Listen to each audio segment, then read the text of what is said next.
Hello, everyone, and welcome back to the channel.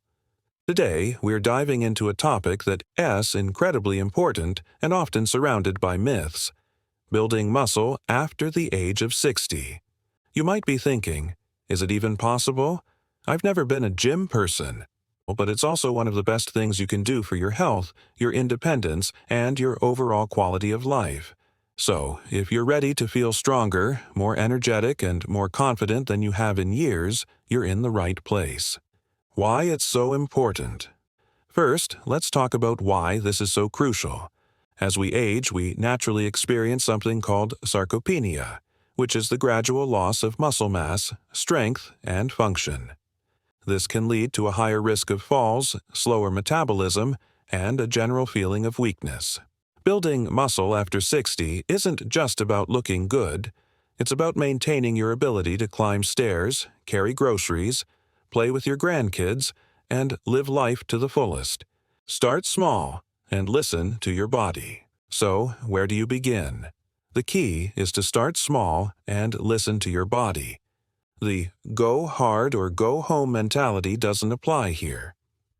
We're going to start with two fantastic low-impact tools: resistance bands and your own body weight. Resistance bands are amazing because they provide tension throughout the entire movement, which is great for muscle activation, and they're very gentle on your joints. And body weight exercises are the foundation of functional strength, teaching your body to move as it's meant to. Lower body exercises. Let's break down some simple exercises you can start with. For your lower body, the chair squat is a perfect first step. Stand in front of a sturdy chair, feet shoulder-width apart. Slowly lower yourself down as if you're about to sit, keeping your chest up and your back straight. Just before you touch the chair, push through your heels and stand back up. This builds strength in your legs and glutes, which is vital for balance and mobility. Aim for 8 to 12 repetitions. Another great one is the standing leg curl using a resistance band. Anchor a band to a sturdy object, loop the other end around your ankle, and simply pull your heel towards your glute against the resistance. This targets your hamstrings, the muscles on the back of your thighs. Upper body exercises. Now for the upper body. A wall push-up is an excellent way to introduce your chest, shoulders, and arms to resistance work without the strain of a traditional push-up. Stand a few feet from a wall, place your hands on it slightly wider than your shoulders, keep your body in a straight line from your head to your heels. Sit on the floor with your legs out straight, loop a band around your feet, and hold the ends. Sit up tall and pull the band towards your torso, squeezing your shoulder blades together. This simple movement is incredibly effective for improving your posture. You should feel the muscles working, but it shouldn't be painful. If something hurts, stop. It's about building a positive relationship with movement.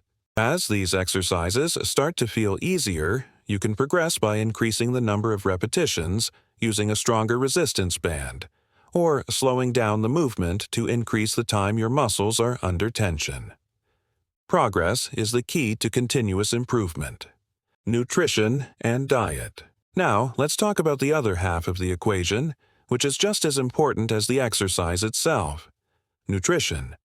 You can't build a house without bricks, and you can't build muscle without the right nutrients. The number one building block for muscle is protein. As we get older, our bodies become less efficient at processing protein, so we actually need more of it to stimulate muscle growth. Aim to include a good source of protein with every meal. A simple rule of thumb is to aim for about 25 to 30 grams of protein per meal. Spreading your protein intake throughout the day is much more effective than having one large protein-heavy meal. Next up is vitamin D, often called the sunshine vitamin. It plays a critical role in both muscle function and bone health. Many older adults are deficient in vitamin D, which can hinder your progress. Given that it can be hard to get enough from food alone, talk to your doctor about whether a vitamin D supplement might be a good idea for you. They can perform a simple blood test to check your levels and recommend the appropriate dosage. Finally, let's touch on a supplement you may have heard of: Creatine. Don't let the name intimidate you. Creatine is one of the most well-researched supplements in the world and has been shown to be incredibly safe and effective for older adults. It's a naturally occurring compound that helps your muscles produce energy during short, intense efforts. For our purposes, it can help you feel a bit stronger during your workouts, allowing you to get an extra rep or two, which over time leads to greater muscle gains. A standard dose is 3 to 5 grams per day. Of course, as with any supplement, it's always best to consult with your doctor before you start taking it, just to make sure it's right for you. Weekly workout plan. So, how do we put this all together? Here's a simple, effective 3-day weekly routine designed specifically for complete beginners. We'll be doing a full-body workout each session. This is more effective for beginners than splitting up body parts. Give yourself at least 1 day of rest between workout days. For example, you could work out on Monday, Wednesday, and Friday. This rest is when your muscles actually repair and grow stronger, so don't skip it. Here's your Day 1, Day 2, and Day 3 routine. On each workout day, you'll perform the following exercises. First, warm up for 5 minutes with some light walking in place and arm circles. Then, do 2 sets of 10 to 12 repetitions of each of these exercises. Chair squats for your legs. Wall push-ups for your chest and shoulders. Seated rows with a resistance band for your back. And finally, standing marches to work on your core stability and balance. Just stand tall and lift your knees one at a time, as if you're marching slowly and deliberately. For the first week, just do 1 set of each exercise to get your body used to the movements. In the second week, you can move up to 2 sets. The key is to focus on your form. It's far better to do 8 perfect reps than 15 sloppy ones. Watch yourself in a mirror if you can, or even film yourself on your phone to check your technique. As the weeks go on and you feel stronger, you can increase the challenge. For the chair squat, try to lower yourself more slowly. For the wall push-up, move your feet further back from the wall. For the seated row, use a band with more resistance. The journey of 1,000 miles begins with a single step, and these small, consistent efforts are your steps toward a stronger, healthier you. Safety and adaptation. Let's address some common concerns. What if I have bad knees or a sore back? The beauty of these exercises is that they are highly adaptable. If a chair squat hurts your knees, just don't go down as low. Only go to the point where you feel comfortable. If seated rows bother your back, make sure you're sitting up perfectly straight, perhaps with a pillow behind your lower back for support. The golden rule is to listen to your body. A little muscle fatigue is good, sharp pain is not. Always prioritize safety.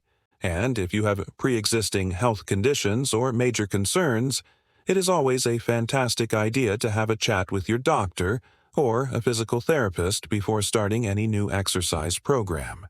Mindset and motivation. Another thing I want to emphasize is mindset. There will be days when you don't feel motivated. There will be days when you feel a little tired or sore. That is completely normal. On those days, just promise yourself you'll do something, even if it's just a 5-minute walk and a few stretches. It's about building the habit. Don't compare your beginning to someone else's middle. Your journey is unique.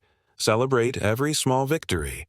The first time you complete all your reps, the day you notice it's easier to get out of a chair, or the moment you realize you can carry all the groceries in one trip.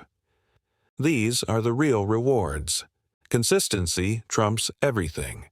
Building muscle is a marathon, not a sprint, especially after 60. But the results are so worth it. You're not just building physical strength, you're building resilience, confidence, and a foundation for a healthier, more active future. You are actively taking control of your aging process, and that is an incredibly empowering thing to do. Thank you so much for joining me today. I truly hope this has inspired you and shown you that it's never too late to start building a stronger you. Remember to start slow, focus on your nutrition, and be consistent. You have the power to make a significant positive change in your life, starting right now. If you found this video helpful, please give it a thumbs up and consider subscribing to the channel for more content on health and fitness for all ages. And I'd love to hear from you in the comments below. Are you going to give this a try? What are your biggest goals? Let's support each other in this community. Thanks again for watching, and I'll see you in the next video.